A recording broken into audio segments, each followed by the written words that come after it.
We are so exhausted we stop.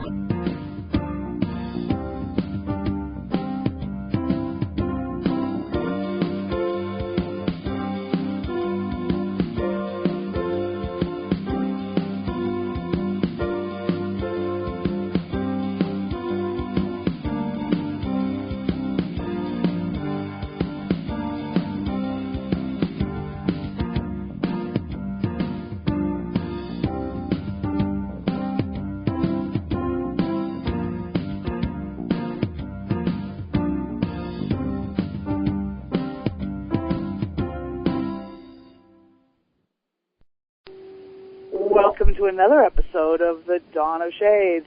I'm your host, Gia Scott, and today is July 27th, 2010, and this is episode 419.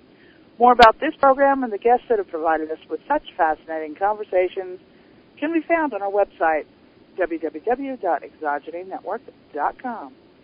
The Dawn of Shades always tries to bring interesting people right to the audience to hear about both new and old ideas.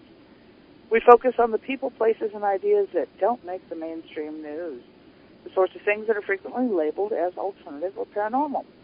Now, for the show tonight, if you would like to have a question asked, you can email it to me at giascott@exogeneinetwork.com or through the virtual auditorium on Paltalk via text. I do monitor the email during the program, so if you're listening outside of the virtual auditorium and would like to have a question answered, please email it to me, and I will ask the question for you. In the virtual auditorium, just put it into text, and I'll try and catch it as the screen scrolls. And if I don't catch it the first time, please feel free to repeat it again. And for those of you who are listening on a podcast, go ahead and email me, too. I will try and get your questions answered for you as well. For those of you who'd like to feel connected, I am on Facebook and Twitter, and there's even a fan page for the Dawn of Shades, so you can link to me there. For the readers and foodies and camping fans, check out the articles and blogs. You'll find some material that will interest you as well. Now, last week we talked of the meaning of life with Seth David Chernoff. His book repeated messages in a form that was easy to understand and was delivered in bites small enough for most of us to read them. Tonight's guest isn't unlike Chernoff and other guests that have appeared on the Dawn of Shades. In fact, he has appeared previously. I wanted to have him come back far sooner than he has, but between his schedule and the shows, well, sometimes things don't work exactly the way I would like them to. That's really the story of life, that sometimes things just aren't the way that we want them to be. We can keep on telling ourselves that the sky is green until we're just as blue as the sky. But it won't change the color of the sky one iota. But back to our guest. He is a man that has more information stored inside of his head than most of us will ever have a passing acquaintance with. And I've been looking forward to this program for what seems like ages. So please welcome Micheal Ledwith to the program. Micheal, for those of the audience that have not had the opportunity to hear you before, would you please introduce yourself to the audience? Gee, I'm so delighted to be on with you again. As I said to you in a message this morning, it's been a hectic 2 months past my new DVD came out. I've been in South Africa speaking and teaching, and also in Venezuela in South America, and so on. So I said to you in the message this morning, I'm beginning to understand a little better what the Chinese meant when they said, may you live in interesting times. But anyway, we're here. And we're here, and I'm really delighted. My last interview with you was absolutely a delight, and I'm looking forward very much to our meeting this evening. Yeah, well, I always tell people interview is really kind of a formal term. We don't really do interviews. We sort of sit down and have a cup of tea together and talk about things. And it's really kind of... I'm so delighted to hear that tea is in vogue here again, with no political affiliations whatsoever, of course, at the present time. No. Actually, I'm drinking blueberry tea on ice right now. Well, my most horrific experience on my first visit to the United States, which is horror of horrors, I think 40 years ago. I sat down in a Howard Johnson's in California, and I ordered tea, not knowing there was anything but the usual black hot variety. And I was busily talking to my friends and put milk, of course, in it and sugar, which I used to take then. And, oh, my God, what a culture shock when I took the first sip. It was iced tea. I'd never heard of it. Well, I have to admit, I drink my tea with hot tea with milk and sugar in it, and that's because I grew up with a grandmother who'd been born in the 1800s, and that was the way her family had done it. Right. And so that's the way I grew up drinking my tea. And living in the South now, people look at me a little funny when I add cream and sugar to my tea. Yes, I can understand that better now. Yeah, so that's not the normal way. Just like iced tea, I don't like it sweetened. And in the South, sweet tea is king. Oh, is it? Oh, good. Yeah, so your iced tea in the South is usually going to be sweet, unless you specify otherwise, and I've learned specify. Okay. See, I haven't spent enough time in the South. Oh, you should try it out this time of year. I spent a lot of time. I spent a lot of time in Miami in the 80s and early 90s. But I suppose Miami is a category all of its own now. It's no longer the Deep South. Yeah, Miami is. It's entirely different. It's like saying New Orleans. New Orleans isn't quite South either. It's got its own thing going on there. Yeah, sure, absolutely. Yeah. And so, you've got these little pockets of different inside of the overall South. Right. Yeah. Very good. Well, I mentioned to you this morning in a message that I've been working for the last couple of years on this topic of the ominous year of 2012. And I'd been reading so much dire predictions all over the internet and the various media that covered so many topics and so many areas of expertise, ancient history, global cultures, catastrophes, space-age technologies, and astronomy. These are all some of the fields of knowledge that are intimately related to the 2012 topic. And last week, when I was finally packing away all my paper files, having safely sent off the master disk to the replicators, I discovered I had 239 substantial paper files on the year 2012, which I tried to distill into this DVD, which the day before I recorded it was still 7 hours long, but we got it down to 3.5 and 30 minutes more of interactive stuff with the audience. I had a large audience, and it's just under 4 hours. But anyway, I think I had a lot of awakenings while I was recording this. I found a lot of absolute rubbish and a lot of absolute truth, and I tried to distinguish one from the other as far as I could, but it was a Trojan. Well, I agree with you. The whole 2012 thing, now I haven't been real successful with the guests I've tried to schedule that have written books and whatnot on the topic. I've only had a couple of a long list of people, because if you Google 2012 or hit Amazon and punch in 2012, you're going to get a long list of books. I found 239, actually, the last 139, yeah, it's a long list. And when I'm skimming through all this junk, because you do start feeling like you've got to separate the wheat from the chaff, and we've got a whole heck of a lot of chaff here. Absolutely. A lot of it, I think, is pure marketing. They're selling a product. Yes. Just like the Y2K, whatever it was. Very the year 2000 thing. Very similar. Yeah, the end of the world's coming, and buy my package. It's going to save your butt for only $199.95. It's like those ads you get sometimes. For only $29.99, I can give you all the secrets of fabulous wealth. And I often think if this guy has the secrets of fabulous wealth, why is he looking for my $29.99? Yeah. Yeah. But the secret of wealth is that you get everybody else to send you $29.99. And there's also another skill required. That is, you have to be sufficiently near the doomsday catastrophe to arouse alarm, but you have to allow enough time to make a decent profit in the interval from the sales of your product. Yeah.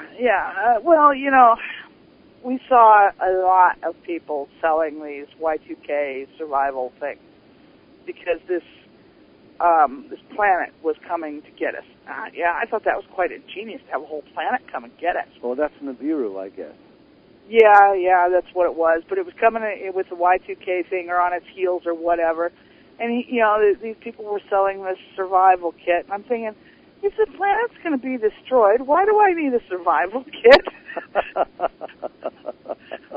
It's not going to do me much good. Absolutely. Not against the planet. No, and not against planetary destruction. Now, I don't know what your conclusions were about well, the 2012 I think, not jumping the gun here, but I think that I was basically in the same boat as you were. I was seeing all this stuff. I mean, I keep up with what's happening. I, go to the bookstores. I read the latest books coming out. I surf the internet to see if there's anything sane out there. I think back to my own graduate days when, if you went to a library, you had at least some librarian or professor who could guide you to the right stuff. Now, of course, the internet gives you great access to all this stuff, but you've no one to guide you, and, of course, enormously, it ranges from absolute rubbish to very precious material. So anyway, I felt that I was hearing so much of this stuff that I was going to get to the roots, to the bottom of it, and find out what was real and what was chaff, as you put it, and set out the difference. So that was basically where I started with the research for this DVD about 2 years ago, and it was finally published last week. And as I said to you, it's in total nearly 4 hours long, but it's separated out into topics that you can access directly, so you do not have to slave through the entire thing. But I realized that there was a huge amount of misinformation, disinformation, and downright inaccuracy. For instance, just to take one example, that statement that has gone the rounds of the New Age community endlessly over the last few years, that the winter solstice sun will, on the 21st of December 2012, intersect with the middle of the dark rift of the Milky Way galaxy. And it's going to herald all sorts of doom and gloom. Now, if you look up at the dark rift of the Milky Way galaxy, which you can see very clearly on any reasonable night with the naked eye, you can see that it's a highly irregular place, and, of course, vast in its expanse. So for someone to tell me that you can pinpoint where the exact middle of this sets off all my alarm bells straight away. Anyway, in my research into this, I found, mainly through the good efforts of a Belgian astronomer, that the transition of the winter solstice sun across the dark rift of the Milky Way galaxy actually takes from 1980 to 2016. And it certainly can't be pinpointed down to the winter solstice in 2012 when Armageddon will overtake the entire world. And if you say, but it's the moment when the winter solstice sun is right in the middle of the rift in the galaxy, well, then I have to just say that, that auspicious moment passed by in 1998.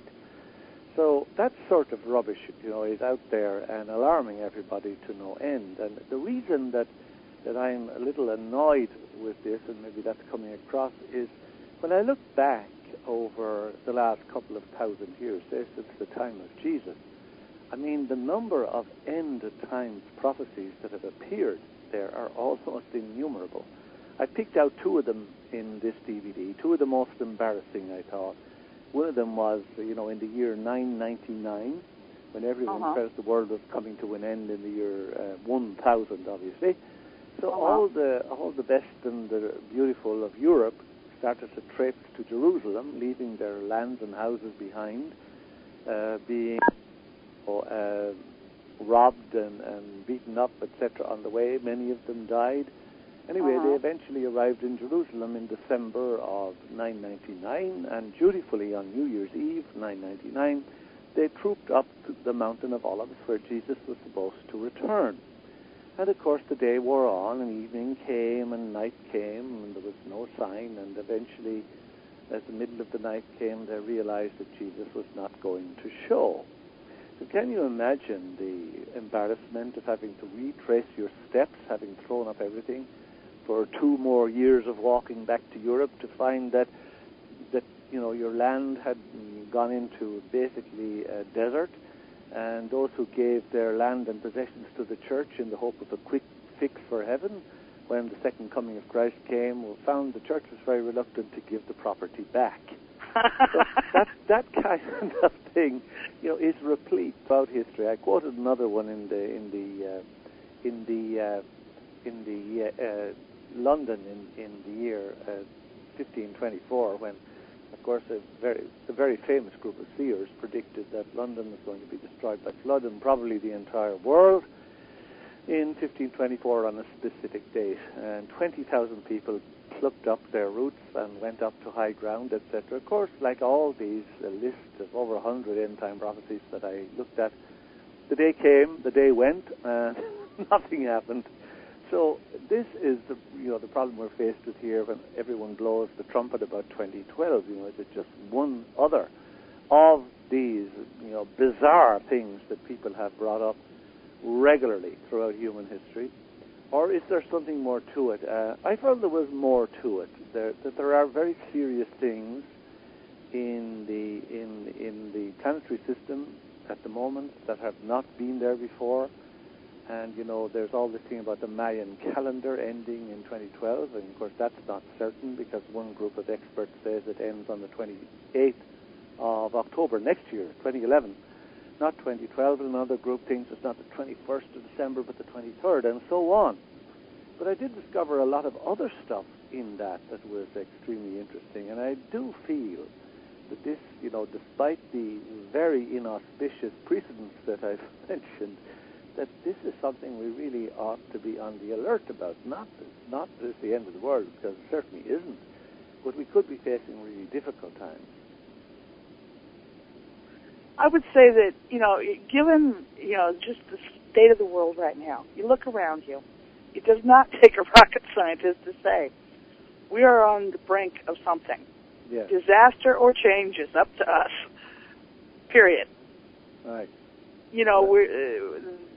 This country and the rest of the world is suffering from, whether you want to call it an economic downturn, a depression, a recession, or a monetary readjustment, or whatever fancy term you want to slap on it.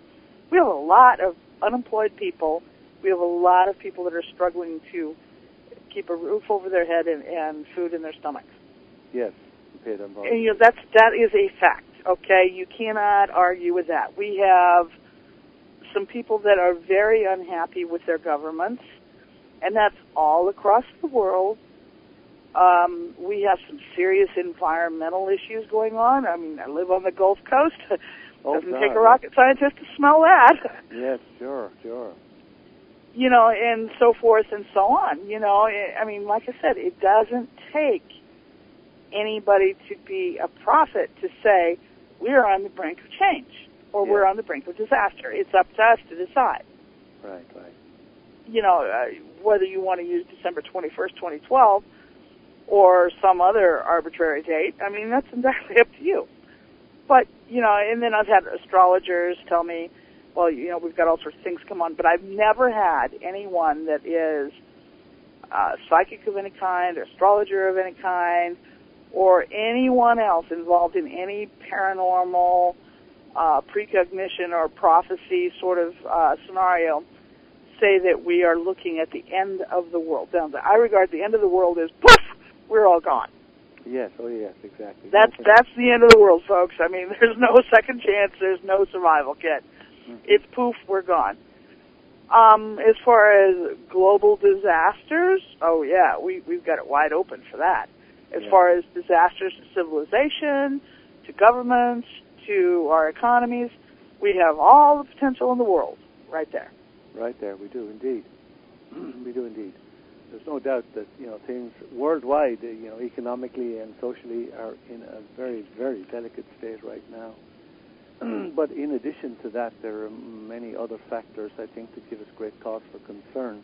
I was talking to a Belgian, I hesitate to put a label on him, but he's a researcher, and what he's accomplished in certain fields gives him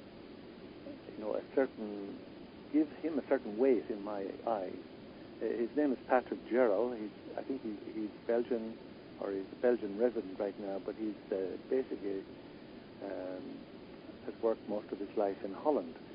But last September, that's 2009, he and his colleague discovered site of the ancient, famous Hall of Records in Egypt by ground-penetrating radar. So, I mean, that's a monumental discovery, and anyone who has done that, deserves a hearing in my mind. So it's not thrown out immediately with the bathwater of the New Age. But anyway, Gerald maintains, I've been in contact with him extensively on this because obviously it was of crucial importance to me. He maintains that he has discovered some secrets in the two sources that are most obvious here. One is the ancient Egyptian sources, and the other, of course, is the Mayan sources from Central America. And he said that there was a cataclysm in the world that basically wiped out its civilization in approximately the year 21,000 BC. We won't go into specific years, though they have them.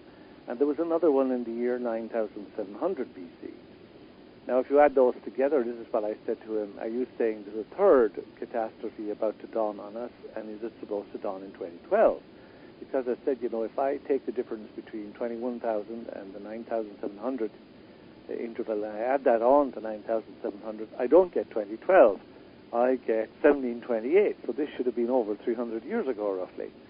But anyway, he maintains that he has, and he wouldn't tell me, despite many, many efforts on my part to discover the calculation he'd used. He said that there is a cataclysm approaching us because of natural forces in the world, leaving aside the very, very serious ones that you've mentioned. But this is from nature itself. This happens cyclically, and he was able to predict from the ancient Egyptian sources and from the Mayan sources that this one is only a couple of years ahead of us right now. So that is where I've had to leave the thing. But when I looked at the evidence, say, like things like the sun, I mean, the sun is in a cycle of 11 years with these sunspots that can cause coronal mass ejections from the sun, for instance, which obviously have a great impact on Earth. In the year 1859, on the 2nd of September, there was a huge coronal mass ejection from the sun. These are caused by sunspots, but the sunspots don't affect us directly. It's what the sun spews out. This wiped out on the 2nd of September, 1859, pretty much all of the electronics that were on Earth. Now, of course, there wasn't much in the way of electronics at that time, but there was. I mean, there was telegraph and so forth, and it was wiped out by this solar emission. Now, the sunspot cycle that we're in right now was supposed to peak in 2012, and much to the disappointment of many of the fanatics in the world, it's now calculated that the peak will come in 2013, not 2012, and further, that it will be a low-intensity cycle rather than the high-intensity one. However, I couldn't help noticing that the great 1859 storm that wiped out all electronics on Earth had also happened in a period of low-level sunspot activity. And, if that happened today, even if a storm of the equivalence of 1859 happened today, of course the results would be catastrophic. It would not be the end of the world, but it would be the end of the world as we know it, because all of the stuff that depends on electronics, say cell phones, telecommunications, all satellite communication for television, radio, etc., even fresh water supplies that would depend on electricity and so forth, sewage disposal, the supply of the supermarkets. So many supermarkets have, any adequate supply of food. I saw an interesting survey which said New York has about 3 days, some other places have 7 days, some have 2 days, some have 1 day. And you can imagine the chaos, the social chaos that would ensue if any of these things happened. International trade would obviously slow down or stop. International banking would stop. Regular banking would stop. The Metatech Corporation in New Jersey was commissioned to do a survey, I think 2 or 3 years ago, on what the consequences would be of such a solar storm as was there in 1859. And they said it would probably take 10 to 15 years before life would recover as we know it. Well, when talking about disaster scenarios with people, and this is something that people, they talk through this process to get an idea of what to expect. Because Katrina illustrated quite vividly, we got some things we weren't expecting. Yes. Like the inability to communicate via radio or cell phone after the hurricane. Right. There was no transmission towers to transmit it outside of the affected zone. Yes. Not enough satellite phones were available, et cetera, et cetera. Communications were a huge problem and actually resulted in a lot of the other problems. So, when you start looking at, these disaster scenarios, all it would really take is a series of events, natural or man-made, or a combination. Mm-hmm. Say you have a hurricane on the heels of a solar flare that did affect our communications and electricity and so forth. And then you get hit by an earthquake on the West Coast. Yeah. Take a series of events. Or maybe a tsunami, earthquake on the West Coast and a tsunami hits Asia. All right, now it's starting to spread globally. Yes, right. And it really doesn't take a whole lot, and you've shattered the infrastructure of the entire world. Correct. You move the right dominoes, you might say, and everything's going to come tumbling down. Yeah, it's a very, very delicate structure, the whole thing. Very, very delicate. And are those possible? Well, theoretically, yeah, it's possible on 2012, on December 21st, that all that's going to happen. Is it likely to happen on that day? Not really. No. Time has taught me that anytime someone prophesies something about a certain date, it's highly likely they're going to be wrong. That's right. My old teacher Raptor said, always beware of those who give dates. Mm-hmm. Yeah. Yeah. I had this very vivid dream, though, a couple of weeks ago, that on August 21st at 4:05 p.m., a tornado is going to hit New Orleans. Right. All right.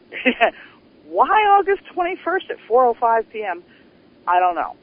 But the tornado could be symbolic because this was the hugest, blackest tornado. I've seen killer tornadoes, the kinds that leave a quarter-mile swath of total devastation. That's not normally the kind that you get on the Gulf Coast. Right. So why was I seeing that type of, that's a tornado like you get in Oklahoma or Nebraska or Iowa or Minnesota or South Dakota. You don't get them in Louisiana. So why was this so vivid? I have no idea. Do I want to be in New Orleans on August 21st at 4:05 p.m.? Oh, no. Is that this year? This year, yeah. Oh, dear. Yeah, I have no desire to be in New Orleans on that day. I will be as far away from New Orleans that day. It's a Saturday. I will be as far away from there as I can be. Yeah. It's probably nothing. It's probably just a bad dream, but I woke up mumbling that, Sure. Yeah, it was very, very vivid. And over time I've learned, pay attention. It's just really weird, like we just said. Dates and times just don't happen.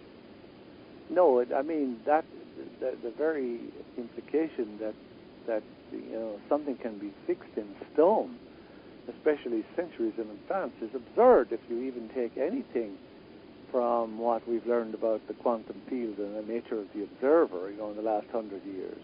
Uh-huh. We're all observing reality, and it's almost impossible that something could be cast in stone, and could be seen hundreds of years ago. If the quantum field is working at all, that seems to be highly improbable.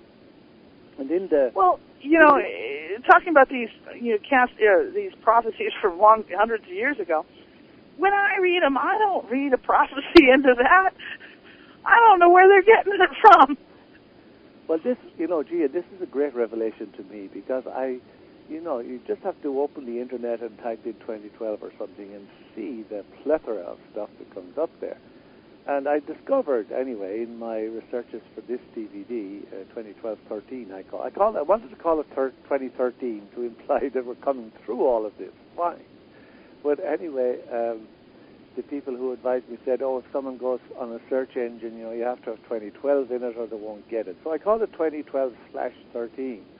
But when I was doing the research, I discovered that there were, I think it was 13 major prophecies that were being cited, say like Nostradamus, all the time by the various people who wrote about this. Now, I had a great shock, in fact, when I was just researching Nostradamus, because I found 2 books that had been published, say, 40 or 50 years before his own.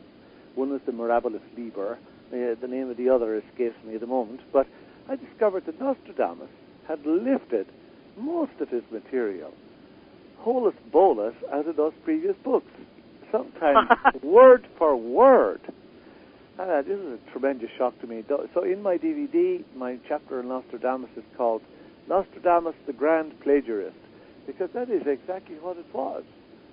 You know, all the stuff was lifted from the Mirabilis Liber and the other book, and most of the modern stuff, you know, about prophesying the destruction of the Twin Towers, which was written by a university student in Canada as a joke, but of course was taken up all over the internet, and his prophecies like that Adolf Hitler would arise, because there's a word hister in Nostradamus' prophecies, Hister, just one letter wrong. But, you know, hister is the Latin word for the Danube River, nothing to do with the German Führer.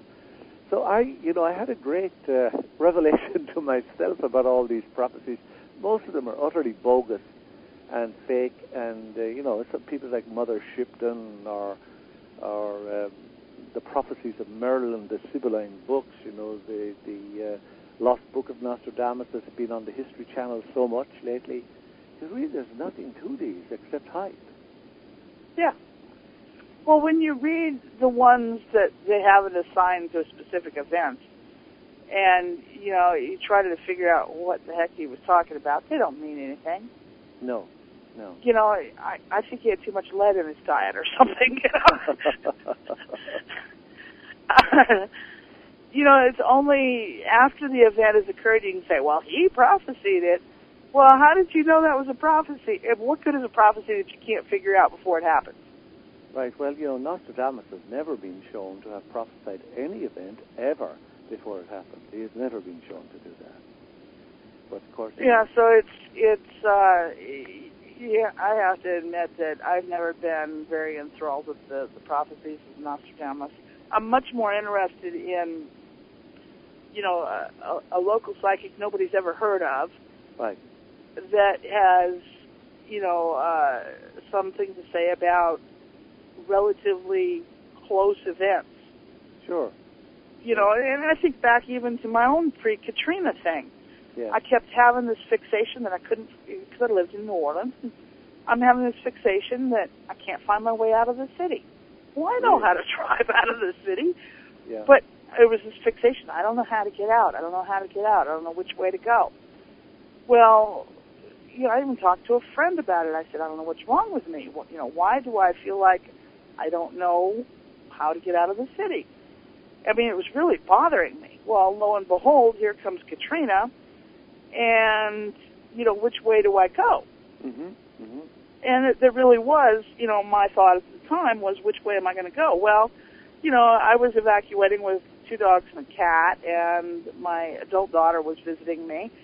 And I decided, well, I might have trouble finding a motel with a big dog, so we'll throw in our camping gear. Ultimately, I just decided that I needed to be out of the storm's path entirely, because I didn't even want to do an inland version of a hurricane in a tent. Sure. I mean, that just didn't sound like my idea of an excellent way to spend the weekend. All right. So I just headed north, as far away from it as I could get. I ultimately ended up in northeastern Texas due to circumstances. The news people came around, and they were asking for all these sad stories. And I had to laugh. I said, you don't want to ask me. I said, nothing happened to me. I didn't have traffic. I had no trouble getting gas. When I arrived here, excuse me, a lady at a welcome center gave me directions, made the reservation for me, gave me a map. I had no problems at all. It was like somebody laid out the red carpet for me. Well, obviously you were well tuned in. It was. It was very easy for me. Now, the ones that were in the same area as me, I was the only one that had such an easy time, but I was thankful I did. Right. Yeah, well, that's the whole thing. That you were obviously alert, tuned in, sensitive to these things, and you were able to sidestep the whole disaster. Obviously not entirely, but at least you personally, you were away when it all happened. And that unfortunately is rare because we're in a very, very precarious situation for the most part with most people. We're so dependent on the burger joints and the grocery store to feed us. If there was any, even small disruption in those areas, we'd be in pretty much of a catastrophe. And of course, the big problem is that nobody wants to hear this. No one wants to hear this. No one wants to hear that things might go wrong. I certainly don't myself. But right. You have to be wise at least, and to realize that the fact that things have gone on like this for a long, long time doesn't mean with absolute certitude that they're going to continue to go on this way. And if we just dig our heads in the sand like ostriches, well, then I suppose we've only ourselves to blame if we're not prepared. I mean, if we're prepared, we can take care of these things. If we're not prepared, we're helpless.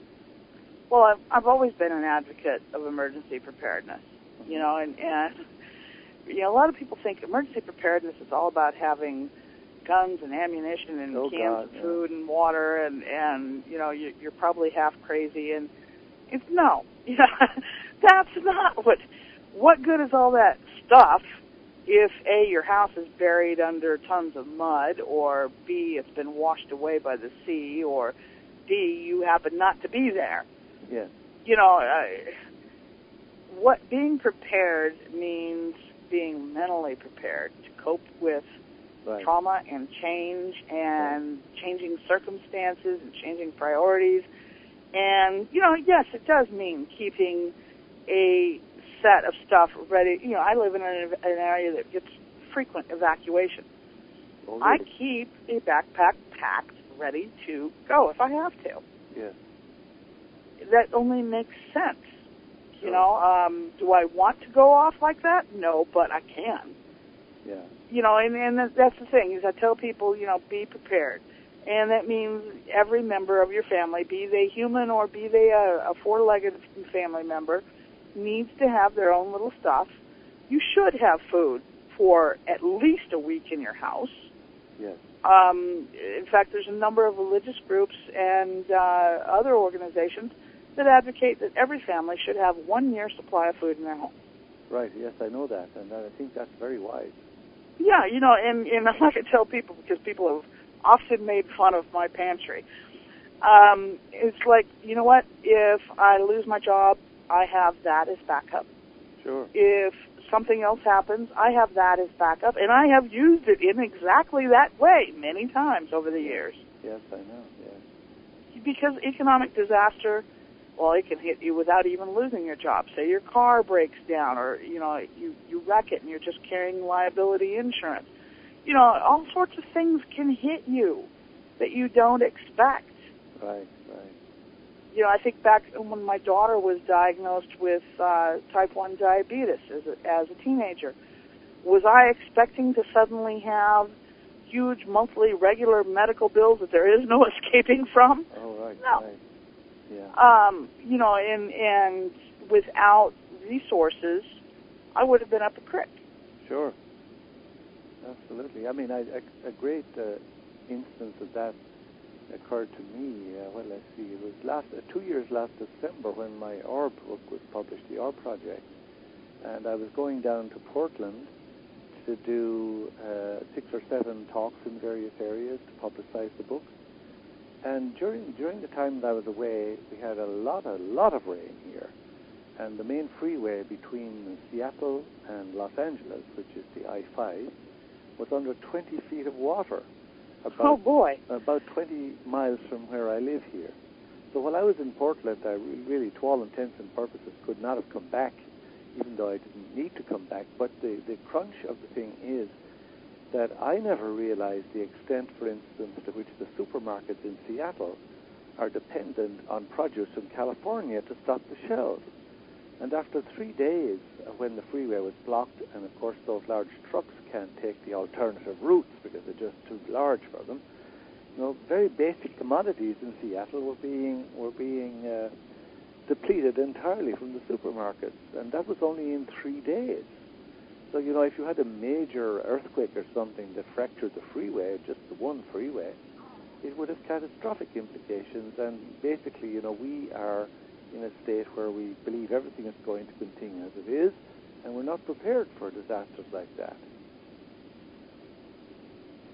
Yeah, maybe because in my own personal past, I have been cut off by blizzards and floods and fires and all sorts of things, where suddenly we are dependent only on what we have with us, and that's just the way it is. Sure. And it might be 3 days, it might be a week. I think the longest was about 10 days. As a child, one time I can remember my poor mother, she must have been about fit to be tied. I can remember laying on the couch screaming. I had an ear infection. Eventually the eardrum broke, and eventually they managed to get medicine out to me on a snowplow. Oh, wow. And that's how it was delivered. This is in the day, I'm old enough to be pre-snowmobile. Yeah. And there were no snowmobiles yet. Right. And that was the only way to get it out on that road was the doctor sent the medicine that they had in that little town out on a snowplow. My goodness. And the guy stopped at the end of the driveway, walked through the snow drifts that quarter mile or so to the house, and brought the medicine to my mom. Wow. That was something else. And, I can, as a parent, I can just imagine what it was like, for days listening to the kids screaming. Oh, yeah. Because there wasn't anything she could do for me. Horrific, yeah. You were so helpless. Really helpless. But, as I said, we don't want to hear about anything like that. Nobody wants to hear about this stuff, for the most part. And unfortunately, then, if anything does happen, and, we are prime prepared for such a thing to occur, whether it's major or minor, right in the times we're in. And, I don't care whether you believe something will happen in 2012 or not, but if you look around you at the general picture of things in nature, we would be extremely foolish not to make some basic preparations. Because if we don't make basic preparations, what could turn out to be a relatively minor incident will, of course, morph into a major catastrophe. Right. So we do need to be prepared. And, being prepared means, yes, you need to keep a little bit in your pantry. And it means thinking ahead. To be caught where you cannot get anything does teach you a big lesson. Yes. But this whole thing of 2012 has really become a major phenomenon worldwide.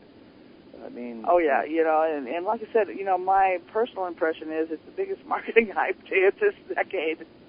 Well, there's certainly an awful lot of that in it, but I think initially my view was that there is nothing to this. It's another Y2K amplified. But when I looked at the evidence, I began to see that there were more serious reasons for concern. And hopefully, I'll be the happiest person on earth if none of them happen. But when I began to look, with the same objective, cold eye at what might occur, I was very concerned about it, and I still am. I'm going to South America in about 10 days' time. They're having a major conference on 2012 in Santiago, Chile. And there's people from all over the world. I'm giving a paper there. But it's apparently a huge thing in South America. And I was, as I said to you earlier, I was in South Africa 2 or 3 weeks ago. It's a major thing there. And one of the reasons why they're so concerned in South Africa is that the magnetic field of the Earth, which we always think of as constant and unchangeable, is actually weakening dramatically. And there are a couple of spots where it's extremely weak, and one of them is the South Atlantic, or the South Continent of Africa. Now, the relevance of that is, of course, that the magnetic field of the Earth does protect us a great deal from some of these unwelcome developments on the surface of the Sun. And, of course, if we have a huge coronal mass ejection on the Sun, it's going to affect the entire Earth that's facing the Sun at that time, and we have 8 minutes warning. So when the magnetic field is weakened, of course, the ability of the magnetic field to protect us is dramatically reduced. So what we might come through, with all colors flying, we might not come through if the magnetic field is weakening the way it is. And as well as that, we know, for instance, in the last 10 years, that that some of the planets in our solar system, their magnetic fields have reversed. And, we could face a magnetic reversal here on this Earth. It's happened before. From the geological record, we know when it's happened. And the average time between magnetic reversals, apparently, according to the scientists, is somewhere between 50 to 5,000 years. That's where the intervals have normally been.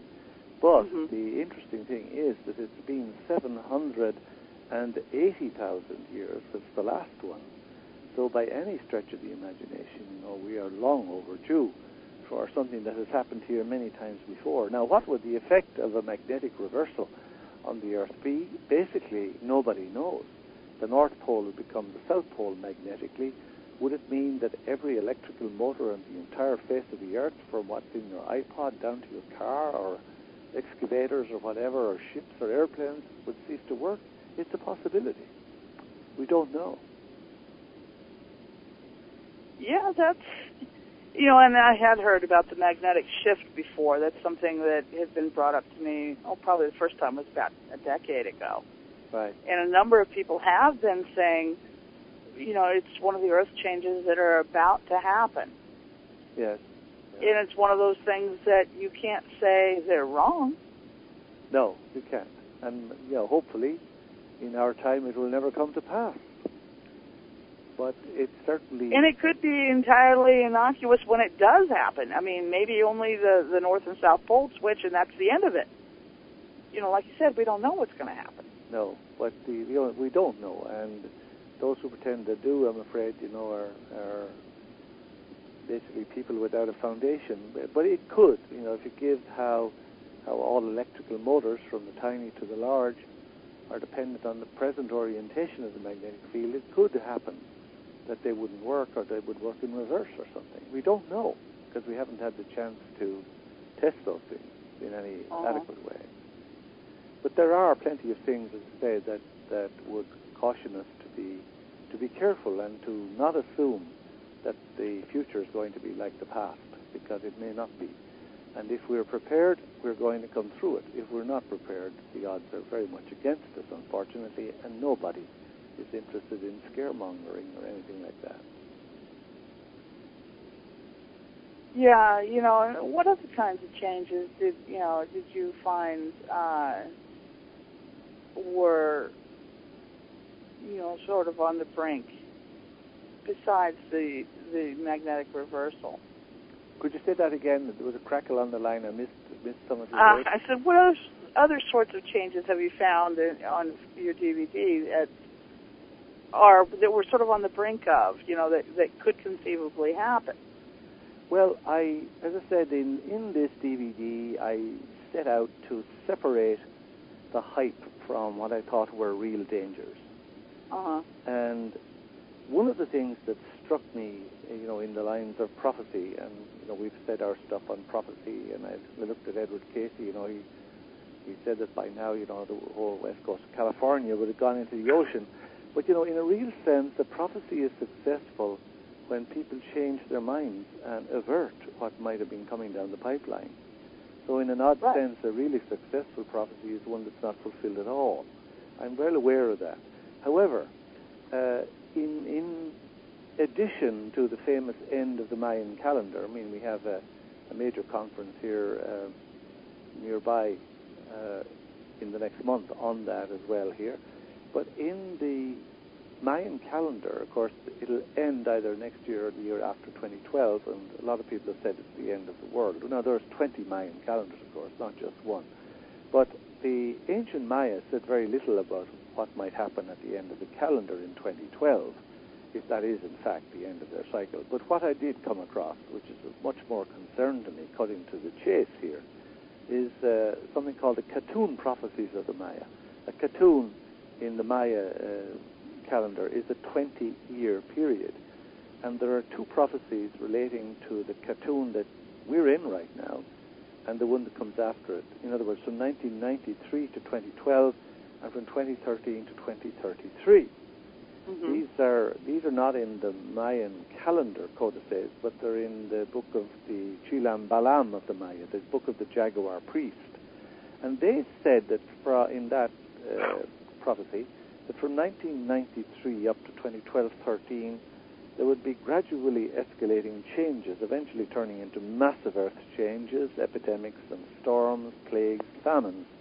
Governments, they said, would be lost to foreigners, and wise men and prophets would all be lost. All confidence would be lost in religion, government, officials, and priests.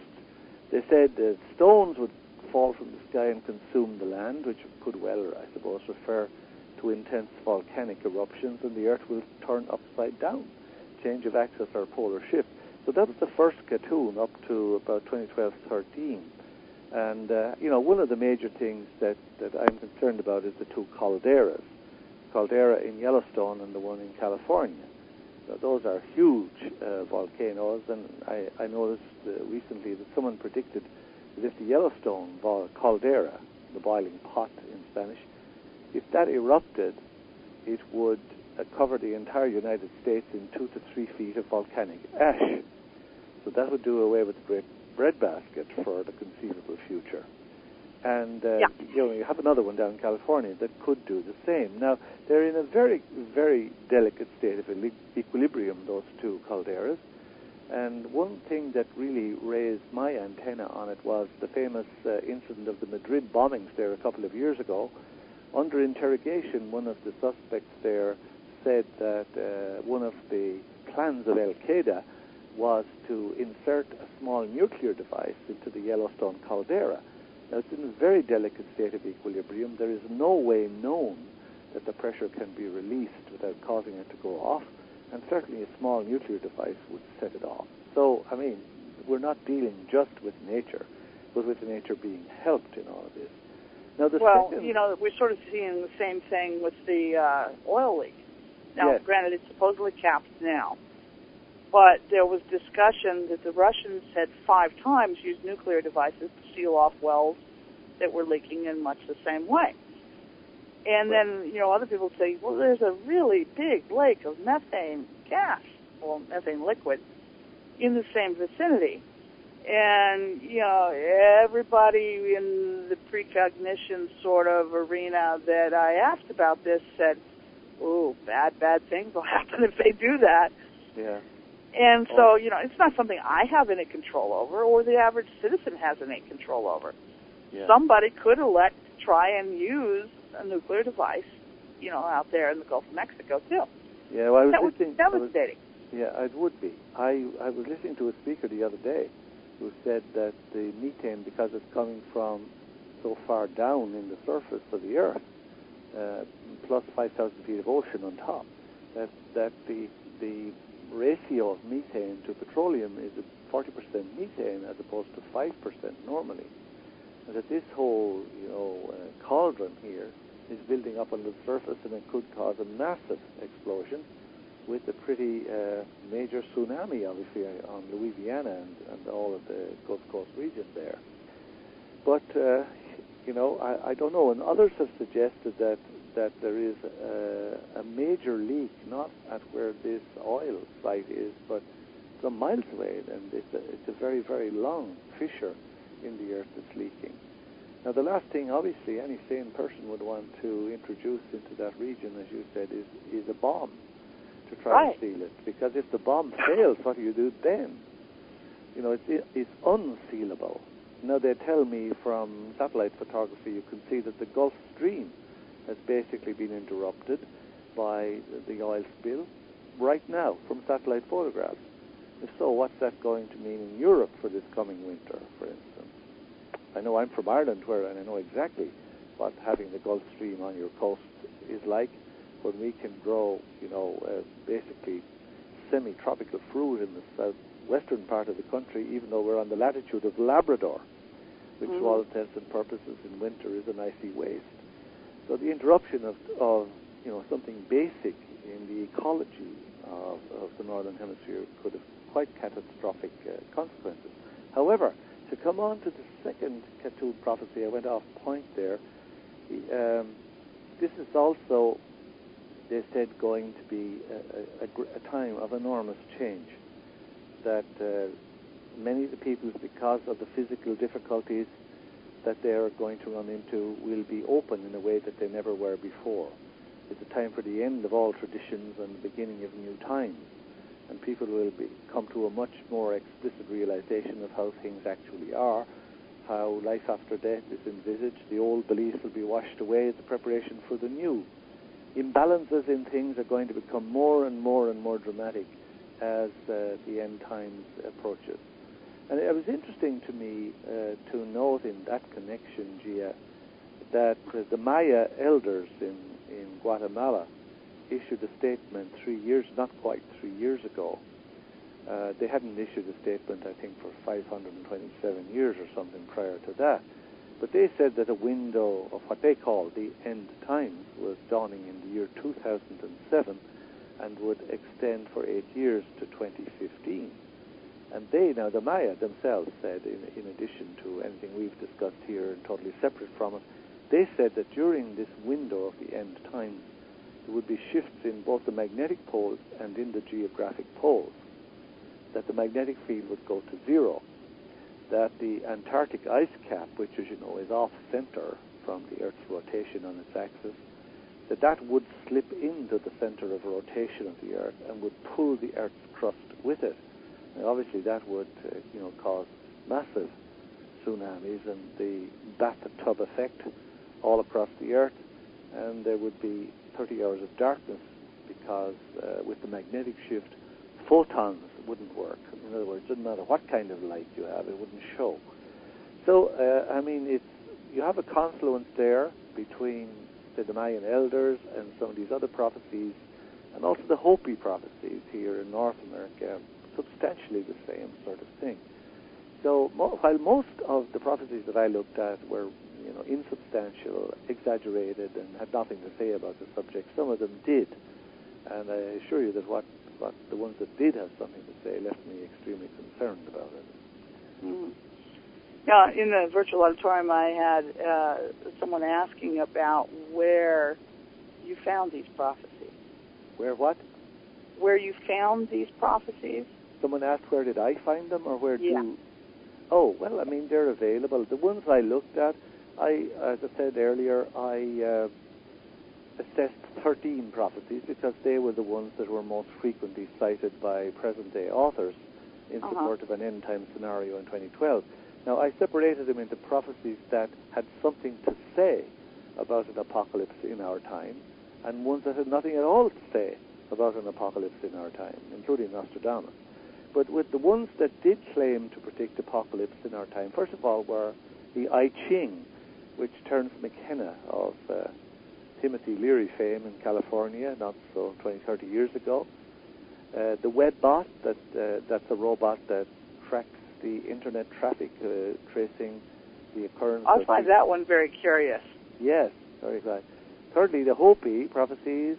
Fourthly, Edward Casey. And fifthly, and most sinister of all, in my opinion, is Islamic doomsday. The Islamic world is expecting doomsday right about now, and they talk about major and minor signs. And if you look at the list of them, you begin to see that most of the minor signs for doomsday have already been fulfilled, and of the 10 major signs, a fair proportion of them have already been fulfilled. They, of course, are looking for a time when Islam will triumph over Christianity. There'll be a showdown, and Israel will be eliminated, etc. And this kind of prophecy, as you know, finds a very, very great resonance with extreme fundamentalism of a Christian kind in this country. So, they may be all airy-fairy way out there, but for a certain brand of people, now granted, Islam is basically a peaceful religion, as is Christianity. But there's a certain category of people who, feed off those prophecies and use them to justify anything that they happen to feel they should be doing to hurry it on. Now, the other set... Well, hang on to those thoughts, Michal.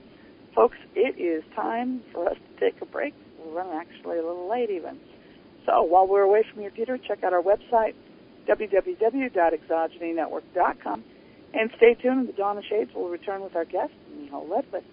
Also, there are links there on the website for Michal's work, so you can check out things there too. Thanks, Gia.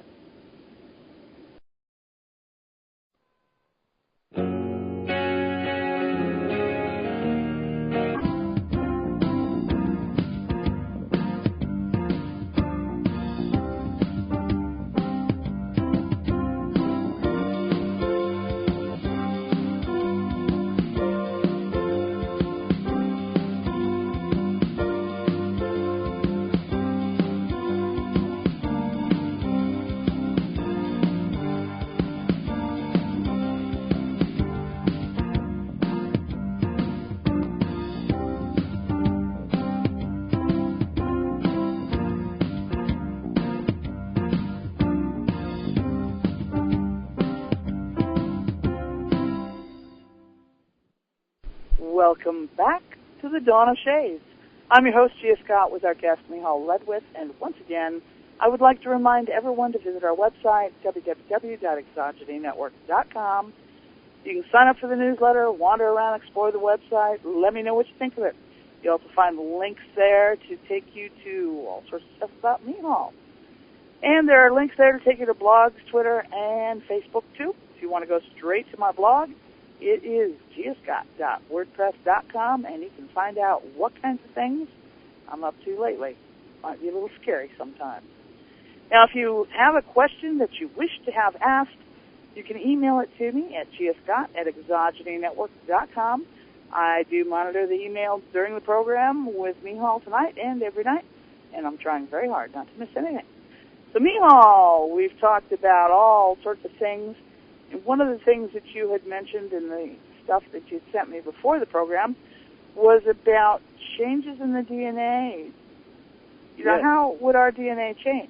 Well, you know, I am a very, very skeptical person about what we might call automatic enlightenment.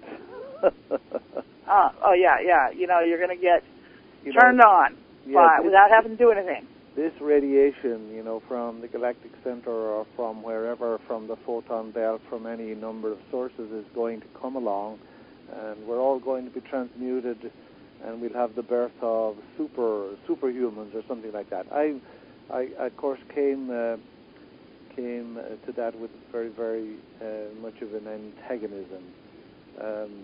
Most of the information about all this, of course, is again exaggerated, irrelevant, and dramatically unhelpful to us. However, when I did go into this, I began to discover quite a number of interesting facts about the potential of some radiation coming along that would be significant in our immediate future. Now, one thing, of course, that struck me straight away was that some unusual things are, in fact, happening at the center of the Milky Way galaxy right now. And three of them in particular give us some cause for concern. Now, back in 2005, in the magazine Nature, which is a very prestigious scientific magazine, Professor Scott Heinemann, who is based in Sweetbriar College in Virginia, published an article announcing a burst of radio emissions that are coming out from the center of the galaxy. And this was detected by the VLA, Very Large Array telescope in Socorro, New Mexico. The bursts were about 10 minutes each, appeared every 77 minutes, etc. Now, apparently, the significance of this is that never before have radio emissions been detected coming from the center of the galaxy. And nobody quite knows what those emissions mean, except that it is reckoned by the scientists to be ominous. The second anomaly that I came across taking place at the center of our galaxy is a suggestion that gravitational waves are being sent out from the center of the galaxy. Now, those waves, gravitational waves, were first suggested by Albert Einstein in 1916, and he called them ripples in the fabric of space-time. It's believed that when gravitational waves hit the Earth, even though we physically as human beings might not be aware of them, they cause matter to vibrate. And the scientists believe that such waves, if they reached a certain intensity, might well be related to extreme volcanic eruptions, tsunamis, and earthquakes. Now, both Caltech, the California Institute of Technology, and the Massachusetts Institute of Technology are devising methods to detect these waves that are thought to be the result of massive disruptions or phase changes in the universe. And measurements of them is complicated because the relatively small effects the waves produce in a detector, which is not at all matched by the effect they can have on the Earth. So that's the second thing that's new from the center of our galaxy right now. And in 2005, another unique phenomenon at the center of the Milky Way was discovered by the European X-ray satellite, XMM Newton. And this is a loop-like structure that measured about 20 light years across. In other words, 1/5 of the width of the entire Milky Way. Now, scientists from the Max Planck Institute for Extraterrestrial Physics and from the University of Leicester in England, they believe that this loop is producing subatomic particles with massive amounts of energy, such as would be produced by a cosmic particle generator. And, I couldn't help but be struck by the Mayan view in the prophecies that the center of the galaxy, which they called Hunab Ku, emitted energy, and that the future of humanity largely depended on what happened there. Now, fourthly, a scientist called Dr. Paul Laviolette says that high-energy gamma rays are starting to bombard us on Earth at present, the radiation of which is going to increase the vibration of all molecules and atoms. Now, no one knows, again, exactly what this means, except once again that it is very definitely ominous. Some people, of course, who take a more positive view have contended that this will raise what they call the spiritual energy of matter and our own spiritual energy. The whole solar system will be raised to a higher dimension, and it will pave the way for a spiritual golden age. Now, most galaxies, it's conceded by scientists today, have black holes at their centers that have extraordinarily immense gravitational fields, which draw in and consume energy on a grand scale. And when that happens, the black hole sends out powerful radiation. Now, I suppose you've also heard of the famous photon belt, which is popular in certain quarters. It states that an immense collection of photons, which is the smallest unit of light or electromagnetic radiation that we can measure, is moving through space. Now, I might stress that there's no physical evidence that a photon belt exists, but some of its proponents say it's a spiritual energy that cannot be detected by science at the moment. The photon belt is said to be in the vicinity of the Pleiades at the moment, but it's suggested that it will be nearer to the Earth by 2012. They say it will affect our spiritual growth in a positive way, but will negatively infect our technology and our weather. Now, the Pleiades, of course, are a constellation of 500 stars, even though we refer to them as the Seven Sisters. Most of them cannot be seen by the naked eye. The stars are young. That means they burn at high temperatures, which causes blue light to appear. And the Pleiades is moving through a huge cloud of dust, interstellar matter, and gas, which is called a nebula. And the dust is reflecting the blue light from these stars, I think causing the illusion of a halo or a blue belt of radiation around the Seven Sisters. But if that is there during the passage through the photon belt, our Earth will experience 3 days of darkness, according to these people, which matches up with the Mayan thing. The photon radiation will excite atoms and molecules, which will uplift our spiritual realization. Those that do not wish to have their frequency raised will find themselves left in a lower dimensional universe that will match their level of development. Now, of course, as I said to you earlier, I'm very skeptical, as I'm sure are you, about any suggestion that some radiation from somewhere is going to magically propel that part of the human race that's positively disposed into a blissful beyond.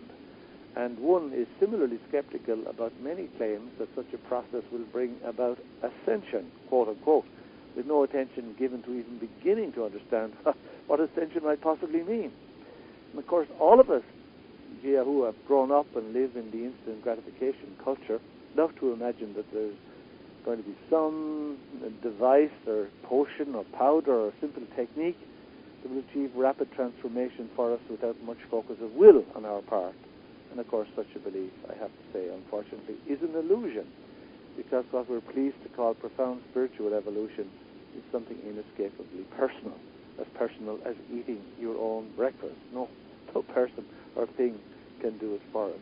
However, that being said, we have discovered in the last couple of years that the DNA of living beings can, in fact, be changed by exposure to certain frequencies. And that, of course, opens up a whole discussion as to what DNA really is, what life really is, how did it come here, and can our present DNA here on this Earth be affected by these radiations from the center of the galaxy. This is a whole new field. Right. Well, the whole DNA thing, like, the people that believe to be alien abductees, there's always this controversy over, A, the reason why, and B, they talk often of DNA. Yeah. And that the DNA of abductees is supposedly different. Yet these differences are not observed by scientists. So, the whole DNA thing is that frequently comes up in a lot of areas, whether it pertains directly to 2012 or to other things that are going on with various prophecies or beliefs and whatnot. Right. So, I didn't realize that they had proven that DNA of living beings can be altered. I thought once you were conceived, your DNA was like locked in. Right, yes, indeed. I was the same, but maybe in that stuff I sent you today, I noted a couple of very, very recent discoveries on this, and I think one of the most significant is not quite 3 years ago. I think it was in August, actually, of 2007. The Russian Academy of Sciences and the Max Planck Institute in Germany and the University of Sydney in Australia, they had found that out in space, that galactic dust could form spontaneously into helixes and double helixes, and that therefore inorganic creations such as these actually had memory and the power to reproduce themselves, much like our DNA. So it seems to be from these experiments, and obviously I apologize for reducing it all to a nutshell here, but it appears from these experiments, that life is not what we thought it was, and that its most basic and fundamental form is not DNA, but the helix, the double helix that lies underneath it, and that out of totally inorganic matter out in the depths of space, that life is able to form without any physical contact with anything. And I have a couple of other little instances that I would like to quote to you on that, which shows that the DNA of living beings can actually be altered by frequency. We have two main experiments in principle, which we may get a chance to look at before the program ends. So, I always thought, putting it in a nutshell, like you said, that our DNA is our DNA and that we have it from birth to death, and that is it. It seems that is no longer the case. Well, we hear about, the junk portions of our DNA. Yes. And I'm like, well, why would you have junk in your DNA? I mean, that's like carrying around extra body parts or something. Right. That doesn't make sense to me. No, it doesn't. No, I'm not a geneticist, and even when I was breeding dogs, I had a partner in the dog breeding thing. She dealt with the genetics part. I dealt with the living, breathing animals. And, I said A or nay according on how that particular dog was. I didn't care what the pedigree was. I didn't have to worry about that. That's what she was for. And so, genetics isn't exactly my forte. I mean, I get Mendel's P's, but, beyond that, I really, you're in the same boat with me then. Yeah, that's fine. I know exactly what's that. But there are, even for lay people like you and I, there are certain very basic things that are changing our whole idea of what life is and how life may have originated on this earth. I'm referring in the message I sent to you to the old view of panspermia, that life is everywhere, that some wandering meteorite collapsed into the Earth aeons ago and brought living stuff here. Now we begin to realize that such a thing is not necessary, that the radiation is going out through the entire universe, and it will generate DNA wherever that frequency is received out of non-living, totally inert material. I mean, this is mind-boggling. I came across, as I said to you, I was in Venezuela giving a series of 13 talks 2 weeks ago, and there's a scientist down there called Dr. Ignacio Ochoa Pacheco. He conducted a series of experiments that have attracted very wide attention. He took an hermetically sealed container, which had been absolutely thoroughly sterilized, and all it had was distilled water and sterilized sand. Now, when it was left to sit, it was heated, of course, very, very thoroughly to remove any form of life in it. But it did produce DNA. And the only way that the DNA could have found its way into that flask was through frequency. Now, there was another equally famous experiment, again in the last couple of years, by a man, I can't pronounce his name, Zaiyan Chanzen. I have his patent, but I'm not sure if he is Japanese or not. But the bottom line is that in his experiments, he successfully transferred by electronic waves some of the characteristics of wheat onto seeds of corn. And he produced plants that were a cross between wheat and corn. And the characteristics went on to later generations. And then, to make things even more interesting, he used a similar technique, and he subjected 500 chicken eggs, such as we'd have at breakfast, to irradiation from a mild microwave, which he focused on a duck, a living duck. But it was sufficiently strong to vibrate the DNA of the duck. 480 of the chicken eggs, apparently, successfully hatched out.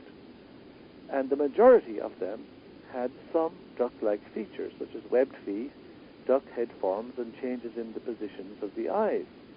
And in a similar experiment, a Russian scientist, again in the last 2 or 3 years, Dr. Peter Garyev, focused a laser on a salamander and directed the biological information picked up onto a set of frogs' eggs to eventually produce a cross between a salamander and a frog.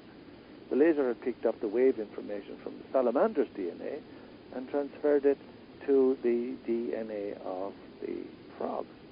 So, I mean, this is all really interesting because it basically rewrites the rule book on life and its origins and its mutations, and it shows us that there does not have to be physical contact in any way, shape, or form to transmit life or to even alter DNA. And DNA is not fixed and immutable. It can be changed by frequency. So obviously, now, given, moving from the very mundane and humble region of frogs' eggs and chickens' eggs into astrophysics, from the center of the galaxies, we know that there is now very high intense emissions of microwaves coming out, and that these energetic clouds are moving out from the center of the galaxy towards the periphery. And they do appear to have sufficient energy to reprogram all life on Earth through the alteration of its DNA. And given that most of what you referred to a few minutes ago, that most of the DNA we have has been classified as junk by mainstream science, is it possible, I wonder, that this DNA could be transformed by an outpouring of energy from the galactic center? A few years ago, I would have tossed this out along with the Y2K stuff and all that stuff, but now it seems to me that we're onto something quite different here.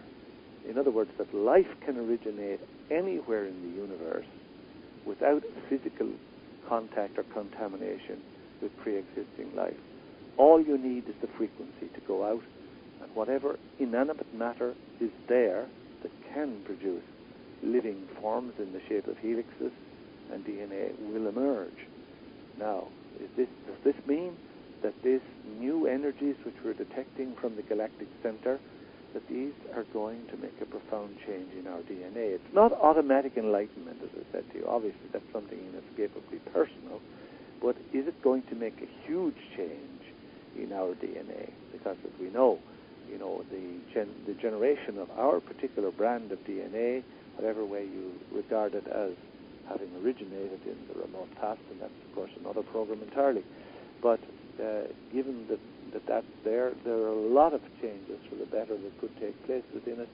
The thing we're faced up against right now are these energies, which we know from science, that are beginning to emerge from the center of the Milky Way galaxy, are they going to affect our DNA? I would have to say absolutely that it is. Do I know what kind the effect will be? I don't.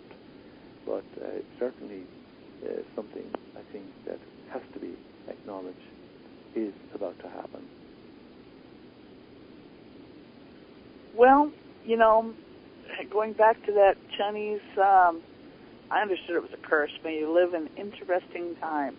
Oh, yes, I love that quotation. May you live in interesting times. It was meant as a curse, Yeah, well, I have to admit, growing up, my goal, I left high school, was I wanted to have a nice, boring life.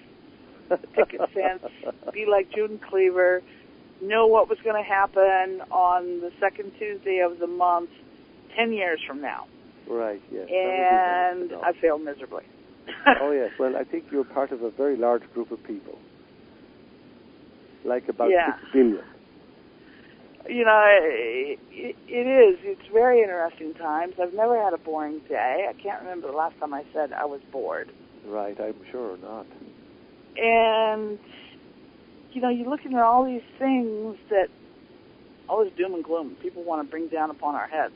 Yes, yes. From massive floods to changing of the polarity of the planet, magnetic poles of the planet, to devastating storms, to global warming, to the various political maneuverings that are going on, to international wars, to our economic situation. I mean, and the list just goes on and on and on and on. We don't even need the Mayans in the equation. Right. As Bill Shakespeare said one time, it's a prospect to dizzy and appall. Could you say that again? I said Shakespeare said one time, it's a prospect to dizzy and appall. Yeah, that's it in a nutshell. And it is. We have so many possibilities for gloom and doom. If we want to get depressed, we've got plenty of fuel to do so. Absolutely. So what, out of all these things that could bring grief upon our sorrowful heads, which one do you think is the most relevant and concerning? Well, I'm leaving aside all of the man-made ones. Obviously, we could find ourselves in a nuclear war, for instance, if Israel bombs Iran or something like that. We could find ourselves in, ecological disasters if someone tries to staunch the leak in the Gulf with a nuclear weapon or something. I'm hoping that people will not be that foolish. Leaving those all aside, what are the real dangers? I think there is very real danger right now from the sun. And in the DVD, I call it Living with a Star. They used to say in Hollywood that living with a star was a very, very difficult thing indeed. But there are certainly things that we need to be on guard from the sun. We also have evidence of massive changes in our own solar system. Magnetic fields of several of the planets in the solar system have reversed in the last decade. There are also enormous atmospheric changes in the atmospheres of the planets in our solar system. Our own magnetic field here on Earth is weakening greatly. It's generally thought that this indeed could well be the precursor to a magnetic shift. In other words, a polar shift, a magnetic polar shift, which is not the same as a geographical polar shift. Now, are all these things fatal to us? No, they're not. They're obviously catastrophes that we have not experienced firsthand before, but we would be very foolish if we buried our head in the sand, because we wanted to watch our soap operas without interruption, etc. If we took steps adequate to ensure the safety of ourselves and those we love, I think, that while these may very well turn out to be difficult times, and I am, of course, top of the line who do not want this to happen, let that be said, but if we do decide to be prudent and to be wise instead of being reckless, and take what are, after all, very basic, simple precautions to ensure the safety of ourselves and our loved ones, I think we're going to come through all this. Not without difficulty, but certainly we will come through it successfully. Will most of the people in the world take those precautions? I'd have to say, on the basis of past history, that they will not, because they don't want any interruption to their way of life. And therefore, when the S hits the F, unfortunately, they're going to be cut out, and it'll be too late then to do anything. I mean, can you imagine if the supermarkets were not supplied for a week or 10 days? What would be the situation in most of the large cities? Absolutely. Oh, well, yeah, just the idea that, 10 days of nobody being able to do anything. Yes. I mean, when you really think about that, sit down and think about 10 days. Nothing's moving in, nothing's moving out, and that includes electricity. Right. That includes when you turn on your faucet. Imagine if you had no electricity for 10 days. What way would a large modern city be? I mean, it defies the imagination. And are you able to survive that sort of thing? Because that is a very, very real potential. It could happen. I mean, a solar coronal mass ejection from the sun could do that. It did it in 1859. It's not outside of, back in the realms of prehistory.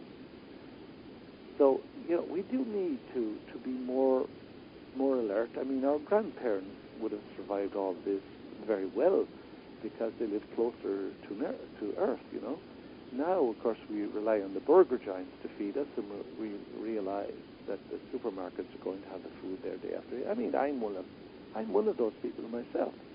But I realize I have to change, because if the slightest thing goes wrong in basically what is a very, very delicate system, catastrophic implications could occur quite quickly. I tried to go through all of this, in the 4 hours of the DVD to assess what the real dangers are and to assess what appropriate steps we might take in the face of them.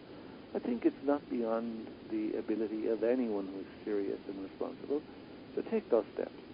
And however difficult the times may be, I mean, I grew up, I was a very small child in the days of World War II in Europe.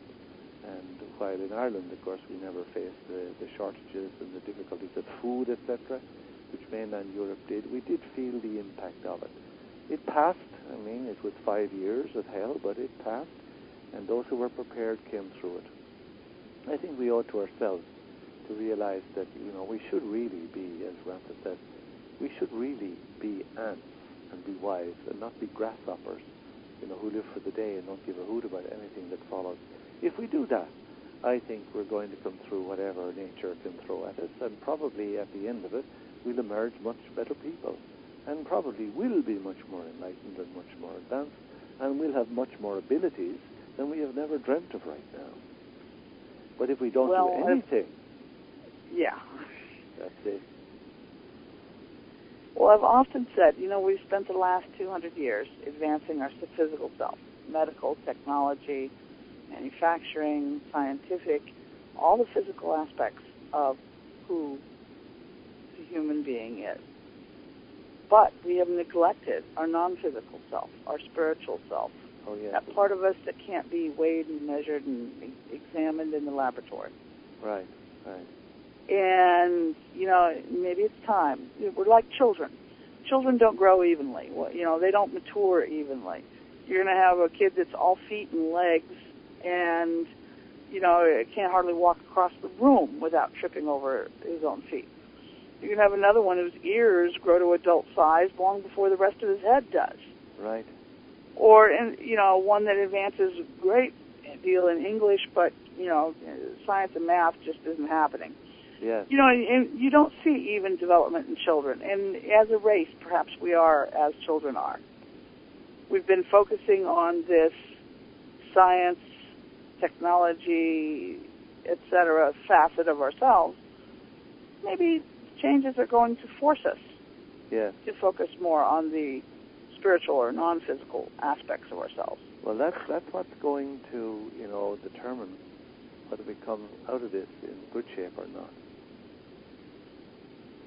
I'm just thinking here with the graphic artist, I was thinking about a cover for the new DVD 2012-13, Alignment of Chaos. And I said, the one thing I do not want on this cover is any catastrophes and buildings being swallowed by tsunamis and earthquakes and all that. I said, what I would like on the cover is a black cover with 2012/13 to indicate that we're going to come through this Alignment of Chaos. And I said, I want a red rose on a black background with dewdrops on it. Because I said, in the ancient tradition, red rose with dewdrops on it against the blackness of the void was a symbol of rebirth and regeneration. And I think that is much more, if anything does come of all this 2011, 12, 13, 15, whatever the period is, it would be very foolish to focus on 2012 alone. Whatever may come, I think fundamentally, however uncomfortable it may be, if it happens, and personally I don't want it to happen, but if it does, I think we'd be much better served if we began to regard it as a time for powerful renewal and transmutation. In the alchemical tradition, the red rose with the dewdrops on the black background was a symbol of the red lion. So I think that would be a much better standpoint for us to take our position on. Well, I truly believe that we are on the brink of change or disaster, depending on which path we choose to follow. Right. And perhaps on our perception, too, because everyone should realize there can never be construction without destruction occurring first. Exactly. And sometimes we're not real happy about change either. Right. So, maybe as a species we need forced into changing the way we do things. Yes. And maybe the cosmos is just going to do that to us. Whether it's earth changes, man-made disasters, or whatever. Or changes in the solar system or in the galaxy. Right. Yeah. Those changes may force us to change and adapt and become more than what we are today. Exactly. I think we often grimly hold on to the past and feel that we won't be ourselves really if we let go of it, whereas in fact that may be the very thing that's blocking us from our real greatness. And if we do let it go and emerge into the new vistas, that letting go opens up to us, we probably will look back and say, how could we have ever, tried to stay secure as we thought in that particular realm? Well, if we look back on what mankind was like during medieval times, we kind of scratch our head now and go, well, how could they be so stupid? Yes. What are we going to think of when they look back at our own generation? Yes. Because I'm sure people in medieval times did not regard themselves as stupid. No, indeed. Indeed. Tell me, if I may ask you a question. Huh. And you're on the leading edge of all this discussion, unlike myself, but have you come up against much about the 12th planet in Zecharia Sitchin's term, or the planet Nibiru, as some call it, or Marduk, or Nemesis, or Wormwood, or Eurus, or whatever? Have you come up much against discussion of the return of this planet and the... Not recently. This was mostly about a decade ago. Right. And it seems to have faded away. Right. Now, whether or not it's going to experience a rebirth as we deal with the approach of 2012, I suspect it will, simply because that sort of, I guess, ideology sort of went hand in hand with potential disaster. Yes, yes. Because I never heard any of the Nibiru people talking about this planet or spaceship or whatever it was, sun. It eventually became a brown dwarf sun. Right. It was approaching the Earth. I never heard about it bringing us anything good. Well, I suppose that's the bottom line on it, Gia. The reason I ask you is because I've come up, I've had innumerable questions. In any place I speak at a conference like the ones I mentioned in South Africa or next week in Chile, I always get a lot of questions about this, and that's why I included a section at the end of the DVD on the return of the planet Nibiru, because there's a huge amount, of course, of disinformation about that as well. It all comes from the works of our friend Zecharia Sitchin, especially in that book, The 12th Planet, that I mentioned, and he says that this planet, Nibiru, is actually a part of our solar system, but it's in a very wide elliptical orbit, so it only comes in through the main planets of the solar system every 3,600 years. And he says that these beings are the Anunnaki of Sumerian mythology, whom we revered as gods. I think there's little doubt that our genetics were manipulated about 250,000 years ago. I think whoever did it, of course, is a matter for further discussion. But he said that one of the moons of Nibiru had been the cause of a series of catastrophic collisions within our solar system 4 billion years ago. And that one of those collisions, for instance, intersected with a planet called Tiamat, which broke into two. One part of it became the present asteroid belt, and the other part became this planet Earth, which was not a planet of this solar system at that time. And our moon, which apparently in astrophysics is much larger than it ought to be, is actually one of the moons of Nibiru that we captured. So that's the background to it. Have you by any chance seen that recent movie called The Fourth Kind? No, but you know what? Unfortunately, guess what's happened? We have run out of time.